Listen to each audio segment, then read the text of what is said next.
A lot of people have pointed out that SpaceX rockets share quite a few similarities with Russian rockets, and they're not entirely wrong. In fact, Starship, the giant rocket everyone's talking about today, looks surprisingly similar to the Soviet N1. Both are enormous super heavy launch vehicles. Both rely on dozens of engines firing at the same time, and both use hot staging.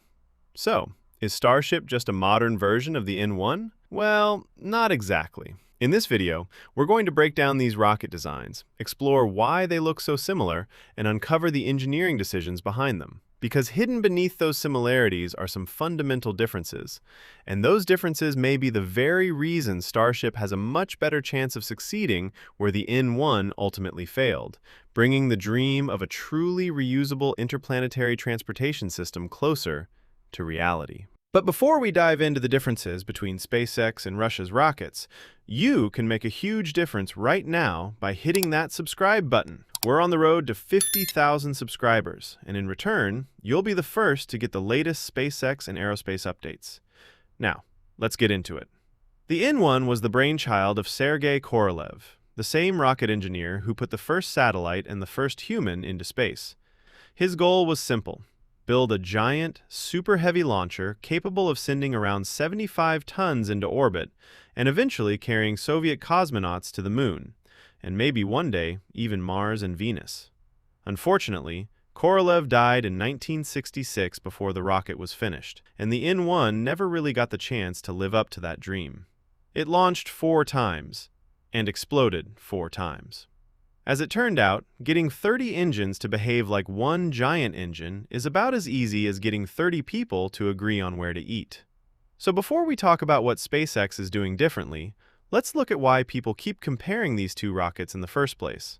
And turn out, the similarities are actually quite a lot. Right off the bat, they're both absolutely enormous.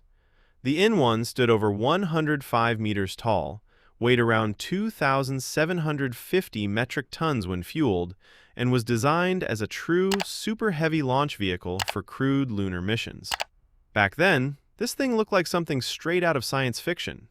Then there's Starship, which somehow looked at the N1 and said, "Cute." The latest Block 3 version stretches to around 124 meters tall and tips the scales at roughly 5,000 metric tons when fully fueled, nearly twice the mass of the N1. But the biggest similarity, and the reason this comparison never goes away, is the engines. The N1's first stage was powered by 30 NK-15 engines, while Starship's super heavy booster uses 33 Raptor engines. At first glance, that's basically the same philosophy. Instead of building a handful of gigantic engines, use a whole crowd of smaller ones and make them work together. The N1 also carried additional engines on its upper stages, while Starship's upper stage uses 6 Raptors, 3 optimized for sea level and 3 vacuum engines for space. Even the engine technology has surprising similarities. The NK-15 already used an oxygen-rich staged combustion cycle back in the 1960s, something many Western engineers considered almost impossible at the time. Each engine produced about 1,526 kilonewtons of thrust while weighing around 1.25 tons.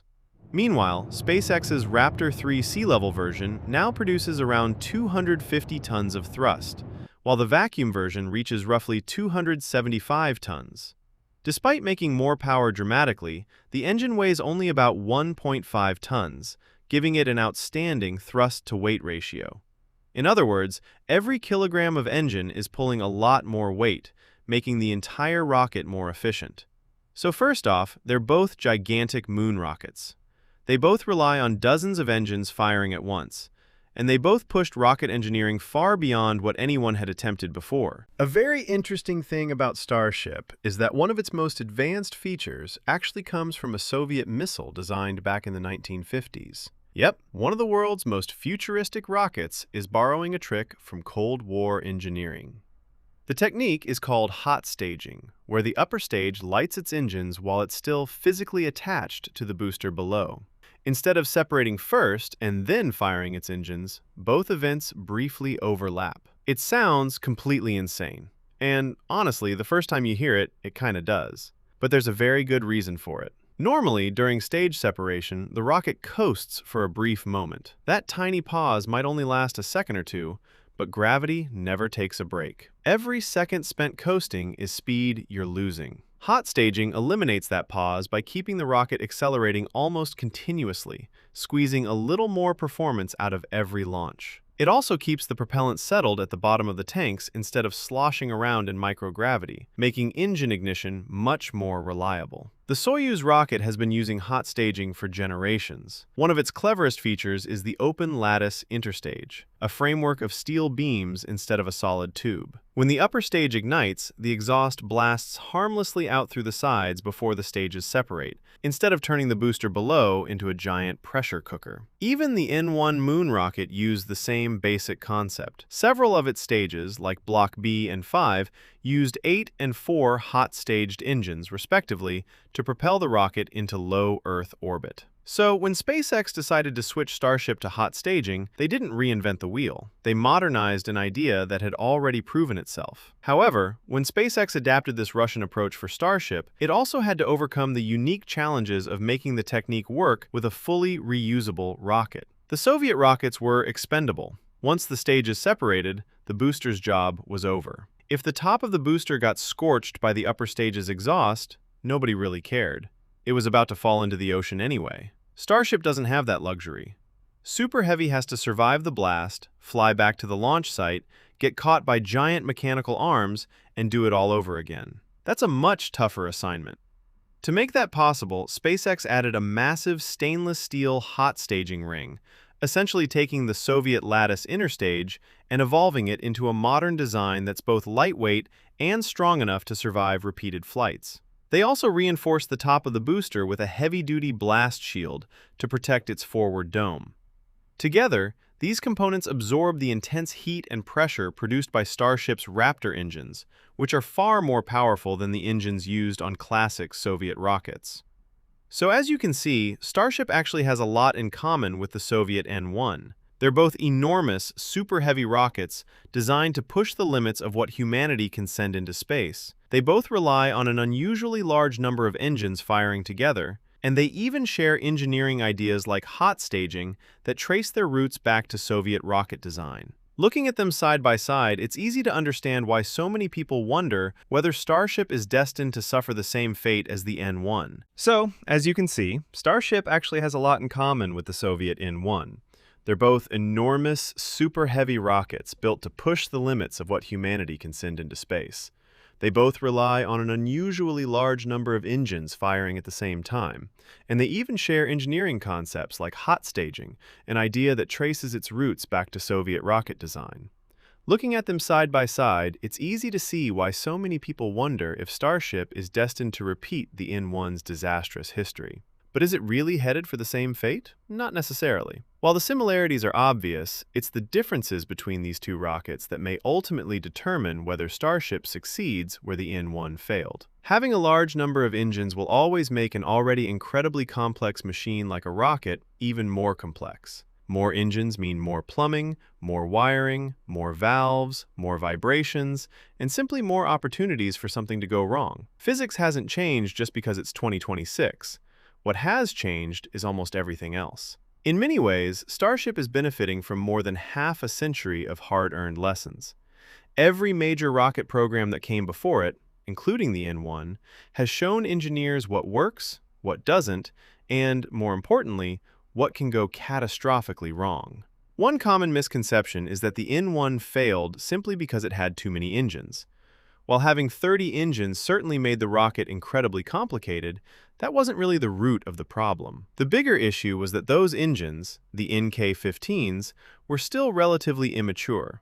They hadn't gone through the extensive testing we would expect today, and neither had the complete first stage. Combine that with a primitive flight computer trying to coordinate all 30 engines, and you've got a rocket that was attempting one of the hardest engineering challenges in history without all the tools needed to pull it off. Steering the N1 only made things even more difficult. Rather than relying primarily on engines that could physically swivel, the N1 used a system known as thrust differential. Instead of pointing the engines in different directions, the rocket steered by carefully increasing or decreasing the thrust produced by different engines across the booster. It worked in theory, But it also meant the engines were constantly throttling up and down, making the entire control system much more complicated.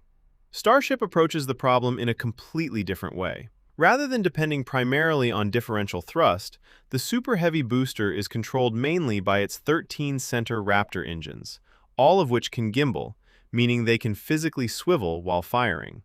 Each Raptor can pivot by as much as 15 degrees using fast electromechanical actuators, allowing the rocket to control its pitch, yaw, and roll with incredible precision. That gives Starship a huge advantage when something doesn't go according to plan. If a Raptor engine shuts down during flight, the vehicle doesn't immediately have to sacrifice another engine just to stay balanced. Instead, the flight computer can command the remaining gimbaling engines to slightly change their direction while redistributing thrust across the booster. The correction happens in fractions of a second, allowing the rocket to maintain control without the cascading chain reaction that plagued the N1. That's the kind of capability the engineers behind the N1 could only dream of back in the late 1960s. Another area where Starship enjoys an enormous advantage is computing power. Remember earlier when I mentioned that the N1 relied on a system called thrust differential? Well, when the N1 first flew in 1969, its engine control system, known as CHORD, was actually an impressive piece of engineering for its time. It monitored all 30 engines and could automatically respond if one failed. The problem was that it was limited by the computers and sensors of the 1960s, which were incredibly primitive by today's standards. That limitation became painfully obvious during one of the N1's launches. Electrical vibrations were mistakenly interpreted as an engine failure, causing CHORD to shut down a perfectly healthy engine. But because the N1 relied on thrust differential to stay balanced, the computer couldn't simply steer around the loss of thrust. Instead, it was forced to shut down the engine directly opposite as well to maintain symmetry. In other words, losing one engine automatically meant sacrificing another perfectly good one. Every engine failure instantly became two, leaving the N1 with very little margin for error and making an already difficult mission even harder. Modern flight computers are operating in an entirely different league. With more than 50 years of advances in processors, sensors, software, and control algorithms, Starship can process enormous amounts of data hundreds of times every second while constantly monitoring the health of every engine. If something starts behaving unexpectedly, the onboard computers can recognize the problem almost instantly and calculate the best response faster than any human operator possibly could. Modern simulation tools have also completely transformed rocket development. Before Starship ever reaches the launch pad, engineers can simulate millions of different flight scenarios, modeling everything from combustion instability and fuel slosh to structural bending, acoustic loads, engine failures, and changing wind conditions. Simulations will never replace real-world testing because a computer model is only as good as the assumptions behind it, but they allow engineers to identify countless potential problems long before expensive hardware is even built. During the N1 program, that simply wasn't possible. Perhaps the biggest difference of all, however, isn't technological, it's philosophical. The Soviet moon program operated under enormous political pressure to catch up with the United States, and every launch failure was seen as a national embarrassment. There often wasn't enough time, funding, or political support to go back, redesign major components, and spend years testing them before trying again. That pressure had a direct impact on how the N1 was developed. In fact, one of the most remarkable things about the N1 is that its first stage was never static-fired with all 30 engines running together before launch, which still sounds crazy out loud. The NK-15 engines weren't designed to be fired over and over again during development. Every test damaged components that then had to be replaced, making large-scale testing incredibly expensive and time-consuming. Imagine building a Formula One car where every practice lap meant rebuilding half the engine before the next run. At some point, you simply stop practicing. As a result, the N1's development process looked very different from what we'd expect today. Instead of following the familiar cycle of testing, identifying problems, fixing them, and testing again before flight, the Soviets often had no choice but to assemble the rocket and hope everything worked as intended. In many ways, the launch itself became the test. SpaceX, on the other hand, was far more fortunate. It had significantly more time, funding, and resources at its disposal, and it made full use of that advantage. A single Raptor engine may be fired dozens or even hundreds of times before it's ever installed on a flight vehicle. From there, engineers gradually increase the complexity of their testing by firing engine clusters, performing full booster static fires, loading the tanks with cryogenic propellants, pushing structures to their limits, and subjecting the vehicle to vibration and pressure tests.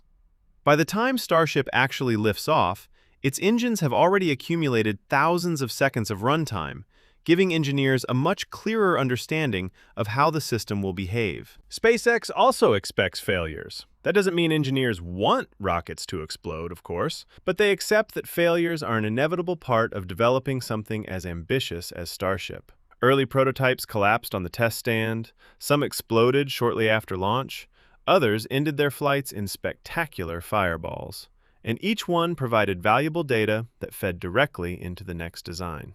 Even the Raptor engine has evolved through multiple generations, from Raptor 1 to Raptor 2 and now Raptor 3, with every version solving problems uncovered during previous rounds of testing. Now, does all of this guarantee Starship's success? Of course not. Starship remains one of the most ambitious and mechanically complex rockets ever constructed, and coordinating 33 high-performance engines will never be an easy task. We've already seen several test flights experience engine shutdowns and other anomalies, proving that SpaceX certainly hasn't solved every challenge. The important difference is that the vehicle was designed with those challenges in mind. Rather than assuming nothing will ever go wrong, Starship is built to detect problems, compensate for them whenever possible, learn from every test flight, and continuously improve through rapid iteration. In the end, the N1 didn't fail simply because it had 30 engines. It failed because it attempted to manage those engines with limited testing, immature control systems, and the technological constraints of the late 1960s. Starship still faces the same fundamental engineering challenge of coordinating dozens of engines, but it does so with reusable hardware that can be tested repeatedly, flight computers that are millions of times more capable, advanced simulation software, fault-tolerant control systems, and a development philosophy that embraces constant testing instead of avoiding it. So while Starship may share some unmistakable DNA with the N1, it's also benefiting from more than half a century of advances in rocket engineering, computing, and manufacturing. In many ways, the N1 walked so Starship could run, or, hopefully for SpaceX, fly and come back for reuse. If you enjoyed this video, you'll definitely want to watch this one. I compare Starship with NASA's rocket and break down why they're built so differently. Trust me, you won't be disappointed.